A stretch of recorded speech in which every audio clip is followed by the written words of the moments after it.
سبيل الدموع سبيل مريح تنهد يا صاحي كي تستريح وغص الدعاء الخفي الصريح يسعك الفضاء الرحيم الفسيح.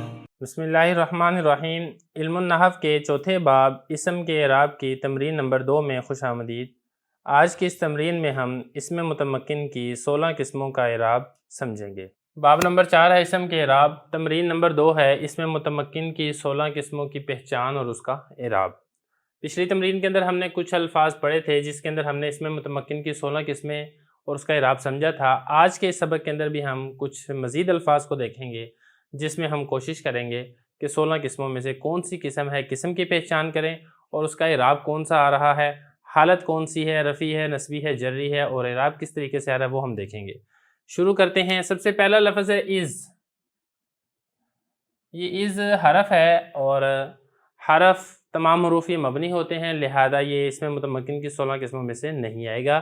اس کے بعد آگے ہے یرفعو. یرفعو فعل مضارع ہے اور ہم جو پڑھ رہے ہیں وہ اسم کا ہم نے اعراب سمجھنا ہے، لہذا اگرچہ یہ معرب ہے لیکن چونکہ یہ اسم متمکن کی قسم نہیں ہے لہذا یہاں پر ہم اس میں بحث نہیں کریں گے. اگلا لفظ ہے ابراہیم. پہلے ترجمہ دیکھ لیں. اذ یرفع ابراہیم القواعد، جس وقت ابراہیم بنیادوں کو اٹھا رہے تھے. اب ابراہیم یہ لفظ غیر منصرف ہے. غیر منصرف کیوں ہے؟ 2 سبب اس میں پائے جا رہے ہیں. ایک تو یہ علم ہے، نام ہے، دوسرا یہ عجمہ ہے، عجمی لفظ ہے. اور دوسری بات یہ کہ اس کے اوپر اعراب کون سا ہے؟ اس کے اوپر اعراب آ رہا ہے رفع کا. حالت رفعی آپ پڑھ چکے ہیں غیر منصرف کی، وہ ضمہ کے ساتھ آتی ہے اور تنوین اس کے اوپر نہیں آتی. اب رفع اس کے اوپر کیوں آ رہا ہے؟ کیونکہ یہ یرفعو کا فاعل واقع ہو رہا ہے اور فاعل کے اوپر رفع آتا ہے. اگلا لفظ دیکھیں قواعد. قواعد بھی یہ غیر منصرف ہی ہے. غیر منصرف کیوں؟ اس کو پہچان کا ایک بڑا آسان طریقہ، یہ جو وزن ہے فواعل کا وزن یہ غیر منصرف ہی ہوتا ہے، یہ منصرف نہیں ہوتا. یہ غیر منصرف کی قسم کون سی ہے؟ غیر منصرف کی قسم ہے جمع منتہی الجموع. جمع کی آخری جمع. ٹھیک ہے. اور حالت اس کی کون سی آ رہی ہے؟ حالت اس کی نصبی آ رہی ہے کیونکہ یہ یرفعو کا مفعول واقع ہو رہا ہے. اس کے بعد آگے دیکھیں اسماعیل ذبیح اللہ. اسماعیل ذبیح اللہ ہے. اسماعیل بھی غیر منصرف ہے. غیر منصرف کیوں ہے؟ 2 سبب پائے جا رہے ہیں. ایک تو اس کے اندر سبب ہے عجمہ، دوسرا یہ علم ہے، غیر منصرف ہے اور اعراب اس کے اوپر ضمہ آ رہا ہے. حالت اس کی رفعی اس لیے ہے کیونکہ یہ مبتدا واقع ہو رہا ہے اور مبتدا کے اوپر رفع آتا ہے. اگلا لفظ دیکھیں آگے ہے ذبیح اللہ. یہ دونوں مفرد منصرف صحیح ہیں کیونکہ باقی 15 قسموں میں سے کسی میں سے نہیں آتے. اور ذبیح کی حالت رفعی ہے کیونکہ حالت رفعی ضمہ کے ساتھ آتی ہے. تنوین اس لیے نہیں آ رہی ہے کیونکہ یہ مضاف واقع ہو رہا ہے. اور لفظ اللہ یہ بھی مفرد منصرف سے یہ پڑھ چکے ہیں پیچھے. حالت اس کی جری ہے اور تنوین اس لیے نہیں ہے کیونکہ شروع میں الف لام ہے. آگے دیکھیں فاتبعوا ملت ابراہیم. ابراہیم علیہ السلام کی ملت، ان کی دین کی اتباع کرو. پہلا لفظ ہے فاتبعوا. فا تو حرف ہے اور تمام حروف یہ مبنی ہوتے ہیں. دوسرا ہے اتبعوا، یہ بھی مبنی ہے کیونکہ یہ امر کا صیغہ ہے اور امر یہ مبنی ہوتا ہے. اس کے بعد آگے ہے ملت.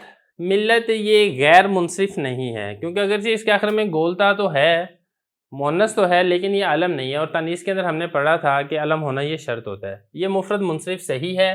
حالت اس کی کون سی ہے؟ حالت اس کی نصبی ہے. حالت نصبی الف کے ساتھ حالت نصبی زبر یعنی فتح کے ساتھ آتی ہے. تنوین یہاں پر اس لیے نہیں آ رہی کیونکہ یہ مضاف واقع ہو رہا ہے اور نصب اس لیے ہے کہ یہ فتبعوا کا مفعول ہے.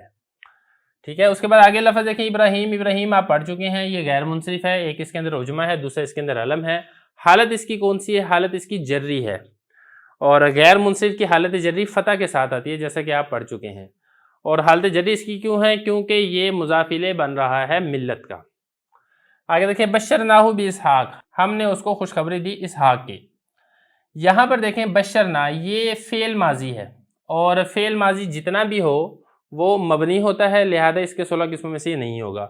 اور ہو ضمیر اس میں غیر متمکن ہے لہذا یہ بھی اس میں متمکن میں نہیں آئے گا. اس کے بعد آگے ہے با. با حرف ہے اور تمام حروف یہ مبنی ہوتے ہیں. البتہ جو اسحاق ہے، اسحاق یہ غیر منصرف ہے. غیر منصرف کون سے ہیں؟ انبیاء کے اکثر نام وہ غیر منصرف ہی ہوتے ہیں. ایک تو اس کے اندر علم ہے، دوسرا اس کے اندر عجمہ ہے. اور حالت اس کی کون سی ہے؟ حالت اس کی جری ہے کیونکہ شروع میں با آ چکا ہے۔ فتح کیوں ہے یہاں پہ؟ بی اس ہا کا زبر آئے گا نا، کھڑی زبر تو نہیں آئے گا، یہ ہا کے اوپر تھی کھڑی زبر۔ فتح اس کے اوپر اس لیے ہے کیونکہ غیر منصرف کی حالت جری یہ فتح کے ساتھ آتی ہے۔ اس کے بعد آگے لفظ دیکھیں، آگے ہے ابونا آدم، ہمارے والد آدم ہیں۔ ابو یہ اسماء ستہ مکبرہ میں سے ہے اور حالت اس کی رفع ہے کیونکہ حالت رفع اس کی ضمہ کے ساتھ آتی ہے۔ حالت رفع یہاں پر اس لیے ہے کیونکہ یہ مبتدا واقع ہو رہا ہے، تو ابو اسماء ستہ مکبرہ میں سے ہے اور نہ یہ ضمیر غیر متمکن ہے جو کہ مبنی کی ایک قسم ہے، لہذا یہ 16 اقسام میں سے نہیں آئے گی۔ اور آدم بھی اسی ترتیب سے ہی غیر منصرف ہوگا، ایک اس کے اندر علم ہے، دوسرا اس کے اندر عجمہ ہے، حالت اس کی رفع ہے کیونکہ یہ یہاں پر خبر واقع ہو رہا ہے اور خبر کے اوپر رفع آتا ہے۔ آگے لفظ دیکھیں، مررت بطالب ذی لب، میں گزرا ایک ایسے طالب علم کے ساتھ، ایک طالب کے ساتھ ذی لب جو عقل والا تھا۔ یہاں پہ دیکھیں پہلا لفظ ہے مررتو یہ فعل ماضی ہے اور فعل ماضی مبنی ہوتا ہے، لہذا 16 قسموں میں سے نہیں ہوگا۔ آگے با بھی اسی طریقے سے حرف جر ہے اور تمام حروف یہ مبنی ہوتے ہیں، البتہ جو طالب ہے یہ پہلی قسم ہے مفرد منصرف صحیح، اور حالت اس کی جری ہے کیونکہ شروع میں با حرف جر آ چکا ہے اور حالت جری کسرہ اور تنوین کے ساتھ آتی ہے جیسا کہ یہاں پر آپ کو نظر آ رہی ہے۔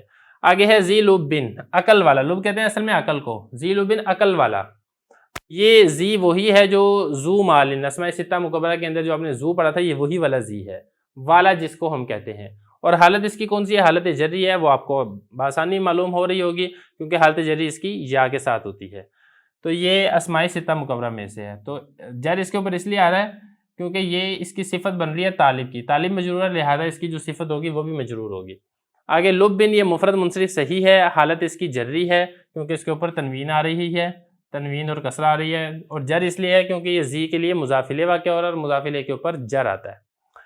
آگے دیکھیں، ھذا طعام ذو ملح، یہ کھانا ہے ذو ملح نمک والا۔ ھذا یہ غیر متمکن ہے اور مبنی ہے۔ تعامن دیکھیں، تعامن یہ مفرد منصرف صحیح ہے، حالت اس کی رفع ہے کیونکہ اس کے اوپر وہ آ رہا ہے ضمہ اور تنوین آ رہی ہے۔ رفع اس لیے بھی آ رہا ہے اس کے اوپر کیونکہ یہ خبر واقع ہو رہا ہے ھذا مبتدا کی اور خبر مرفوع ہوتی ہے۔ ذو ملح، ذو یہ وہی والا ذو آ گیا، اسماء ستہ مکبرہ میں سے ہے ذو، اور حالت اس کی رفع ہے کیونکہ اس کی حالت رفع واو کے ساتھ آتی ہے، اور یہاں پر یہ تعامن کی صفت واقع ہو رہی ہے، تعامن کے اوپر چونکہ رفع ہے لہذا ذو کے اوپر بھی رفع آئے گا۔ ملح البتہ مفرد منصرف صحیح ہے اور حالت اس کی جری ہے، حالت جری اس کی کسرہ اور تنوین کے ساتھ آتی ہے، یہاں پر اس کے جر اس لیے آ رہا ہے کیونکہ ذو کے لیے مضاف الیہ واقع ہو رہا ہے۔ اگلا لفظ دیکھیں، اگلا لفظ ہے ہم اولو عقل، وہ لوگ عقل والے ہیں۔ ہم یہ ضمیر ہے اور تمام ضمائر یہ غیر متمکن ہوتی ہیں اور غیر متمکن یہ مبنی ہوتے ہیں، لہذا اس کا ہم بحث نہیں کریں گے یہاں پر۔ آگے دیکھیں، اولو عقل، اولو یہ جمع کے ملحقات میں سے آپ نے پڑھا تھا، جمع تھا، اس کے بعد دہائیاں تھی 20 سے 90 تک، اور اس میں ایک اولو بھی تھا، تو یہ وہی والا اولو ہے۔ اس کی حالت رفع ہے، جمع کے ملحقات میں سے اولو ہے اور حالت رفع ہے۔ حالت رفع آپ نے پڑھا ہے واو اور ماقبل مضموم کے ساتھ ہوتی ہے، واو ساکن اس سے پہلے ضمہ ہوتی ہے، یہاں پر بھی ایسے ہی ہے، اور یہ اس کے بغیر اضافت کے بغیر استعمال ہی نہیں ہوتا، لہذا اس کے آخر میں نون وغیرہ نہیں آتی، تو حالت رفع ہے کیونکہ آخر میں واو اور اس سے پہلے ضمہ آ رہا ہے۔ عقل دوبارہ اسی طریقے سے مفرد منصرف صحیح ہے، حالت اس کی جری ہے، کسرہ اور تنوین آ رہا ہے چونکہ یہ اولو کے لیے مضاف الیہ ہے۔ آگے یہاں پر دیکھیں، احسن الحدی حدی محمد، بہترین طریقہ محمد کا طریقہ ہے۔ احسن پہلا لفظ ہے، اس کے اندر احسن یہ مفرد منصرف صحیح ہے اور حالت اس کی رفع ہے کیونکہ یہ مبتدا واقع ہو رہا ہے، تنوین یہاں پر اس لیے نہیں آ رہی کیونکہ یہ مضاف بن رہا ہے اور اس کا مضاف الیہ یہ حج ہے۔ آگے دیکھیں، حج یہ جاری مجرا صحیح ہے کیونکہ جاری مجرا صحیح آپ نے پڑھ چکا تھا جس کے آخر میں یا ماقبل ساکن ہوتی ہے، تو یہاں پر بھی دیکھیں جس کے آخر میں حرف علت واو ماقبل ساکن یا پھر یا ماقبل ساکن ہوتی ہے، یہاں پر بھی ایسی ہے، آخر میں یا ہے، یا سے ماقبل دال ساکن ہے، تو یہ جاری مجرا صحیح ہے اور حالت اس کی جری ہے، اور جری تو کسرہ اور تنوین کے ساتھ آتی ہے، تنوین یہاں پر اس لیے نہیں آئی کیونکہ اس کے شروع میں الف لام آ چکا ہے، لہذا اس کے اوپر تنوین تو نہیں آئے گی، البتہ اس کے اوپر کسرہ آ چکا ہے۔ یہاں پہ دیکھیں حدیو دوبارہ اسی طریقے سے جاری مجرا صحیح ہے کیونکہ آخر میں یا ماقبل ساکن ہے اور حالت اس کی رفع ہے، حالت رفع ضمہ کے ساتھ آتی ہے۔ تنوین یہاں پر اس لیے نہیں آئی ہے کیونکہ تنوین کے لیے ضروری تھا کہ اس کے شروع میں الف لام بھی نہ ہو اور وہ لفظ مضاف بھی نہ بنتا ہو، یہاں پر یہ مضاف بن رہا ہے اس لیے اس کے آخر میں تنوین نہیں آئی۔ اور محمدن یہ مفرد منصرف صحیح ہے، آخر میں کسرہ اور تنوین آ رہی ہے، حالت جری ہے، یہ حالت جری کیوں ہے؟ کیونکہ یہ حد کے لیے مضاف الیہ واقع ہو رہا ہے۔ آخری جملہ دیکھ لیں، لا یسمعون فیہا لغوا، وہ جنت کے اندر کوئی بےہودہ بات نہیں سنیں گے. پہلا ہے لا یسمعون، یہ فعل ہے، فعل مضارع ہے، تو یہ ہماری بحث سے خارج ہے کیونکہ ہم اسم کے بارے میں بات کر رہے ہیں. فی حرف جر ہے، ہا ضمیر ہے، یہ دونوں مبنی کی قسم ہیں، لہذا یہ بھی ہماری بحث سے خارج ہے. البتہ یہ ہے لغون. لغون یہ اسی طریقے سے جاری مجرا صحیح ہے، کیونکہ جاری مجرا صحیح کے اندر آپ نے پڑھا تھا آخر میں حرف علت اور ماقبل ساکن ہوتا ہے. یہاں پر بھی ایسے ہی ہے، آخر میں حرف علت واو ہے اور ماقبل غین ساکن ہے، تو یہ جاری مجرا صحیح ہے. اور حالت اس کی کون سی ہے؟ حالت اس کی نسبی ہے. حالت نسبی فتح اور تنوین کے ساتھ آتی ہے. لا یسمعون کے یہ مفعول واقع ہو رہا ہے.